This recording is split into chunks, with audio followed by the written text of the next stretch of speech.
Hello everyone, ఎలా ఉన్నారు అందరూ? ఈరోజు మనం ఫ్రంట్ పార్ట్లో ఎలా టక్స్ పెట్టుకోవాలనేది, ట్రక్కులు పెట్టుకోవాలనేది చూపిస్తానండి. ఇది నేను క్యాప్ టైప్లో, కప్పు టైప్లో ఎలా వస్తుందని చూపిస్తాను.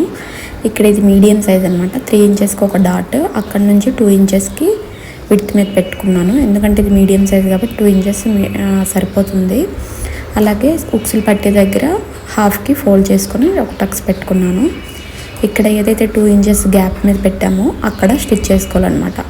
ఇక్కడ ఫ్యాబ్రిక్ని ఇలా స్ట్రైట్గా కాకుండా ఇలా స్లాంట్గా పెట్టుకోవాలన్నమాట. అప్పుడే మనకి వీ షేప్లో వస్తుంది. వీ షేప్లో రావడం వల్ల ఏమవుతుందంటే మనం స్టిచ్ చేసిన తర్వాత ఫ్రంట్ పార్ట్ అనేది కప్ టైప్లో పర్ఫెక్ట్గా నిలిచి ఉంటుంది అనమాట. ఇక్కడ చూడండి, నేను స్టిచ్ చేసాక చూపిస్తున్నాను. చూసారా ఎంత నీట్గా వీ షేప్లో వచ్చిందో. అందుకే ఫ్యాబ్రిక్ని ఇలా స్ట్రైట్గా పెట్టారనుకోండి యూ షేప్లో అయిపోతుంది. అదే ఇలా క్రాస్గా పెట్టుకుంటే వీ షేప్లో కరెక్ట్గా వస్తుందన్నమాట. అది మెయిన్ అండి. ఫ్రంట్ పార్ట్కి ట్రక్కులు కానీ, బ్యాక్ పార్ట్కి ట్రక్కులు కానీ వేసుకునేటప్పుడు మెయిన్ అనమాట. క్లాత్ని క్రాస్గా పెట్టుకుంటే మనకు వీ షేప్లో ఫినిషింగ్ అనేది వస్తుంది. సో ఇక్కడ ఉక్సులు పట్టే దగ్గర అలాగే మెయిన్ డాట్ 2 స్టిచ్ చేసుకున్నాను కదా.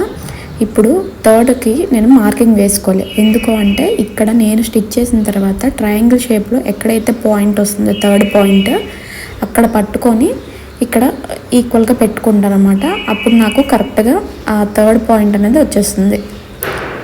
సో దీన్ని నేను వేరేగా మెజర్మెంట్స్ అని ఏం చేయనండి. ఇక్కడ ఇది చూసారా, ఎక్కడికైతే థర్డ్ పాయింట్ వస్తుందో అక్కడ వరకు స్టిచ్ చేస్తాను.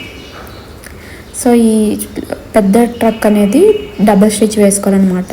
ఎందుకంటే పెద్దది కదా. సో హ్యాండ్స్ కూడా జాయిన్ చేసేటప్పుడు స్టిచ్ అనేది ఊడిపోకుండా ఉంటుంది. సో స్టిచ్ చేశాను కదా, ఇప్పుడు చూపిస్తాను చూడండి. కప్ లాగా ఎంత పర్ఫెక్ట్గా నిలిచి ఉంటుందో.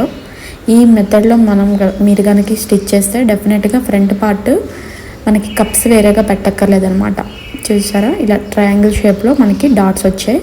ఇప్పుడు ఫ్రంట్ పార్ట్ నుంచి చూపిస్తాను చూడండి, ఎంత నీట్గా కప్పులాగా స్టిచ్ ఉంది కదా. సో ఈ టిప్ కనుక మీకు నచ్చినట్టయితే తప్పకుండా మన ఛానల్ని లైక్ చేసి సబ్స్క్రైబ్ చేయండి. Thank you all, bye.